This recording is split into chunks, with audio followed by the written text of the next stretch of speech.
Bismillahirrahmanirrahim. Assalamualaikum warahmatullahi wabarakatuh. Rabbi shrah li sadri wa yassir li amri wahlul 'uqdatam min lisani yafqahu qawli. Alhamdulillahirabbil alamin. Puji dan syukur kepada Allah Subhanahu wa taala yang masih memberikan kesempatan kepada kita, kemudian memberikan nikmat dan anugerahnya sehingga kita dapat merasakan kesehatan dan kenikmatan iman sampai pada hari ini.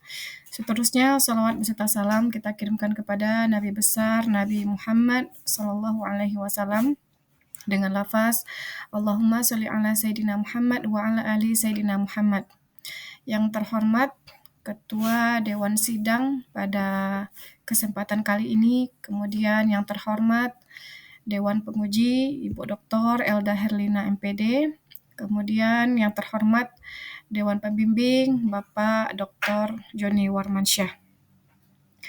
Baiklah, pada kesempatan ini saya akan mempresentasikan proposal penelitian kualitatif saya yang berjudul Evaluasi Program Pembelajaran Tahfiz Quran di SD Islam Al-Mutakin, yang diawali dengan latar belakang masalah. Latar belakang masalah adalah beberapa uraian kenapa saya mengambil judul ini di dalam proposal penelitian, yang mana program Tahfiz Quran ini merupakan salah satu program yang saat ini banyak digunakan dalam pendidikan Islam. Jadi di dalam pendidikan Islam di beberapa lembaga pendidikan, salah satu program yang dijadikan program unggulan adalah program Tahfiz Quran. Saat ini, kajian tentang tahfiz Al-Quran semakin dianggap signifikan untuk dikembangkan. Jadi, sebagaimana yang sudah disampaikan tadi, banyak lembaga pendidikan Islam di Indonesia yang secara aktif merancang dan memperluas program tahfiz Al-Quran.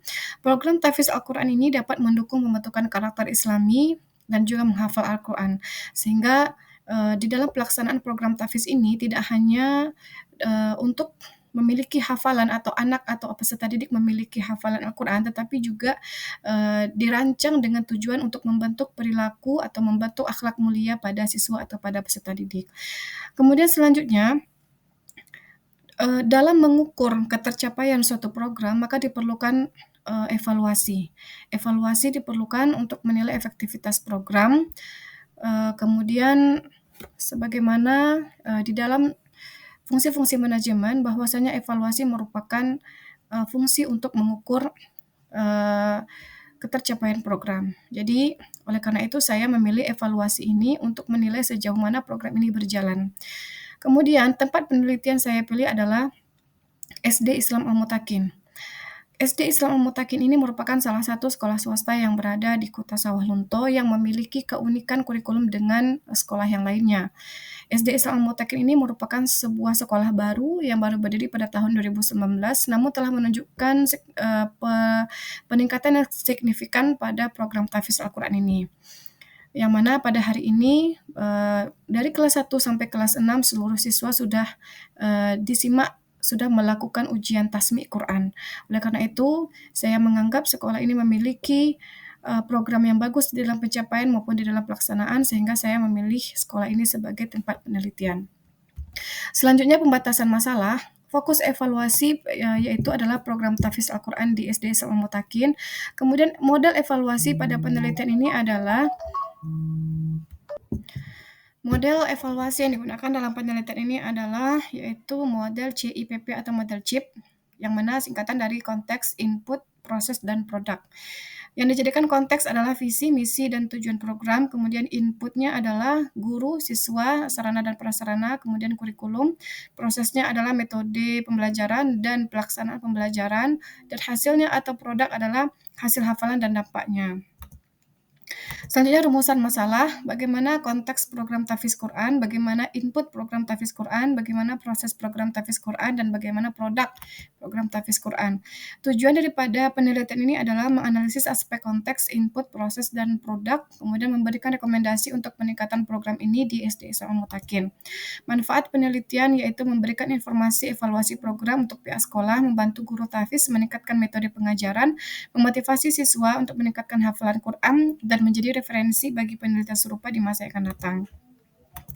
Kemudian selanjutnya kajian pustaka, konsep dasar program tahfiz. Definisi tahfiz, program menghafal ayat Al-Quran sehingga dapat diingat dan dilafalkan dengan baik sesuai dengan kaidah tajwid dan tahsin yang benar, yang bertujuan untuk menanamkan kecintaan dan memahami Al-Quran serta membentuk perilaku yang baik.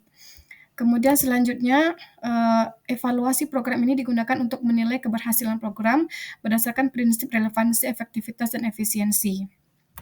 Selanjutnya konsep dasar program tahfiz, definisi tahfiz sudah dijelaskan tadi, kemudian tujuannya juga sudah, manfaatnya adalah pengembangan disiplin, daya ingat, dan ketekunan siswa. Kemudian selanjutnya, metode tahfiz yang digunakan di sekolah ini adalah metode wahdah, menghafal satu ayat secara bertahap, kemudian kitabah, menghafal dengan menulis ayat, simai, menghafal dengan mendengarkan bacaan, atau metode gabungan, mengkombinasikan metode wahdah dan kitabah. Metode penelitian. Metode penelitian yang digunakan dalam penelitian ini adalah kualitatif evaluatif. Metode penelitian ini fokus pada evaluasi program tahfiz Quran dengan model CHIP. Lokasinya adalah di SD Islam Mutakin, Sawah Lunto. Teknik pengumpulan data, observasi, wawancara, dan dokumentasi. Instrumen penelitian, instrumen yang digunakan adalah pedoman observasi untuk menilai sarana dan proses pembelajaran, kemudian panduan wawancara untuk mewawancarai kepala sekolah, wakil bidang tahfiz, kemudian guru, dan juga siswa. Kemudian selanjutnya analisis dokumen seperti surat keputusan, kemudian jadwal pembelajaran, hasil belajar, dan juga dokumen hafalan siswa.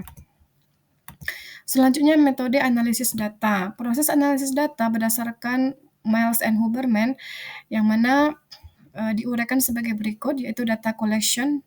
Data collection adalah pengumpulan dan data secara sistematis, kemudian data reduction, merangkum dan memfokuskan data yang penting. Selanjutnya data display, menyajikan data dalam bentuk narasi atau table.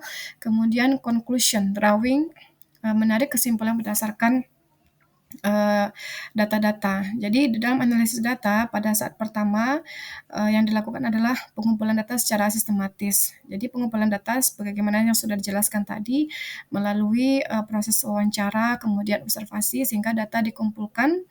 Dari data yang sudah dikumpulkan tersebut maka dilakukan pengelompokan data. Jadi dipilih data-data yang telah dikumpulkan tadi, kemudian dirangkum. Kemudian selanjutnya adalah data display. Data yang sudah dikelompokkan tadi mengenai tahfiz Quran di SD Islam Mutakin di display dalam bentuk tabel atau dalam bentuk narasi. Kemudian selanjutnya adalah dengan menarik kesimpulan. Kemudian kesimpulan dan rekomendasi program tahfiz Quran berdampak positif pada pembentukan karakter siswa. Rekomendasinya adalah untuk perbaikan metode pengajaran, peningkatan sarana pendukung, pelatihan untuk guru tahfiz. Demikian presentasi dari proposal kualitatif saya. Mohon masukan dan kritikan dan juga saran daripada Bapak Ibu penguji. Demikian saja. Terima kasih banyak. Mohon maaf apabila ada salah kata. Assalamualaikum warahmatullahi wabarakatuh.